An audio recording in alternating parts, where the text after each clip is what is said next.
টিমের সদস্যরা তারা বাধা পান রামপুরে। এই মুহূর্তে রাজভবনে পৌঁছেছেন রাজ্যপালের সঙ্গে দেখা করার জন্য। সেখানেই জানিয়েছিলেন রাজ্যপালের কাছে যাবেন এবং তারা তাদের অভাব অভিযোগের কথা তারা জানাবেন রাজ্যপালকে। যে ধরনের পরিস্থিতির সম্মুখীন হয়েছেন তারা সন্দেশখালী যাওয়ার পথে রিপোর্ট জমা দেবেন রাজ্যপালের কাছে, এমনকি রাষ্ট্রপতি প্রধানমন্ত্রীকেও জানাবেন তাদের অভিজ্ঞতার কথা।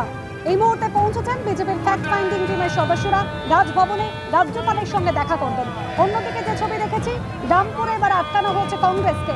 সরবাড়িয়া থেকে হেঁটে যাচ্ছিলেন, ঠিক রামপুরে আটকে দেওয়া হলো প্রদেশ কংগ্রেস সভাপতি অধীর রঞ্জন চৌধুরী এবং কংগ্রেসের প্রতিনিধি দলের সদস্যদের। রাস্তায় বসে পড়েছেন, অবস্থান করছেন অধীর চৌধুরী।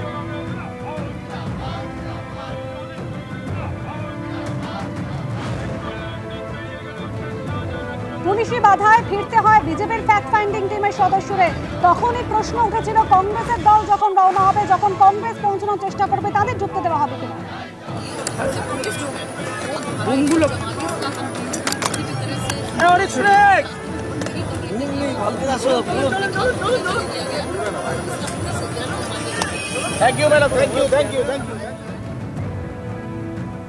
রাজভবনে পৌঁছলেন বিজেপির ফ্যাক্ট ফাইন্ডিং টিমের সদস্যরা।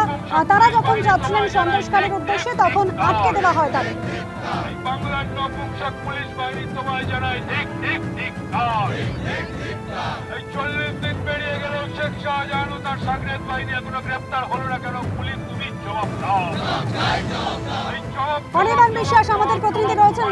অনির্বাণ, রামপুরে আটকে দেওয়া হলো কংগ্রেসকেও। এই মুহূর্তে বসে পড়েছেন অধীর রঞ্জন চৌধুরী, বিক্ষোভ দেখাচ্ছে।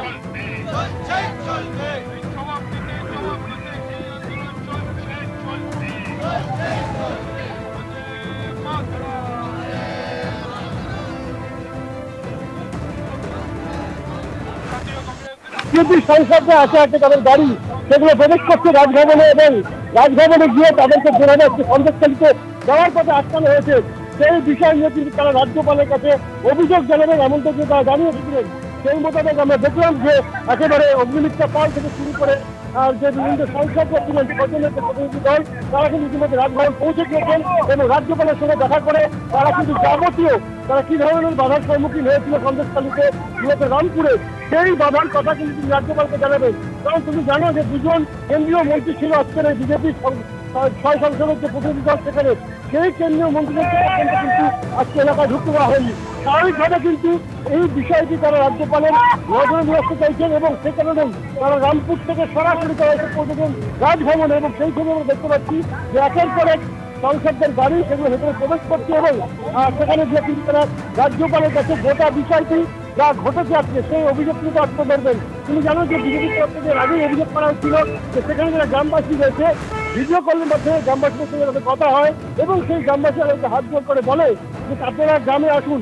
কিন্তু সেখানে পুলিশের কি ভূমিকা সেটা তুলে ধরে কিন্তু বিজেপি সাংসদরা জানায় যে পুলিশের তরফ থেকে কিন্তু যেতে দেওয়া হচ্ছে না তাদেরকে এবং আটকে দেওয়া হয়েছে।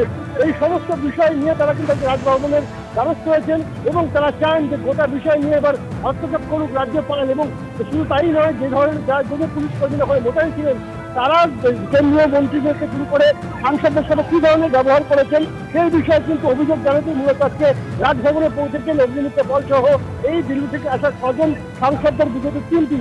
এবং তারা ফ্যাক্ট ফাইন্ডিং টিম হিসেবে এখানে এসেছিলেন।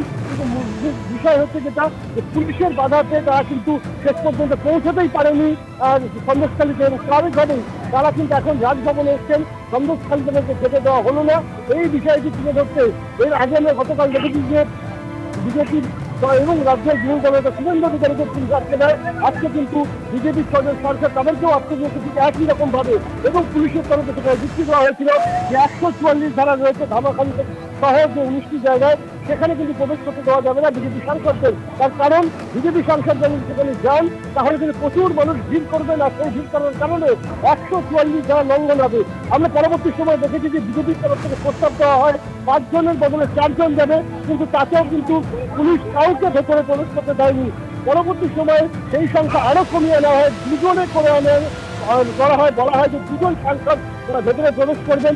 কিন্তু সেক্ষেত্রেও কিন্তু নারাজ ছিল বসিরহাট জেলার পুলিশ এই সমস্ত বিষয় নিয়ে তারা রাজভবনে এসছেন। রাজভবনে তারা অভিযোগ জানাবেন কিন্তু রাজ্যপালের কাছে, এবং তারা চান যে রাজ্যপাল গোটা বিষয়টার একটা বিষয়টার গুরুত্ব বুঝে তিনি সরকারের কাছ থেকে জানুক যে গোটা বিষয়টি কি হয়েছে।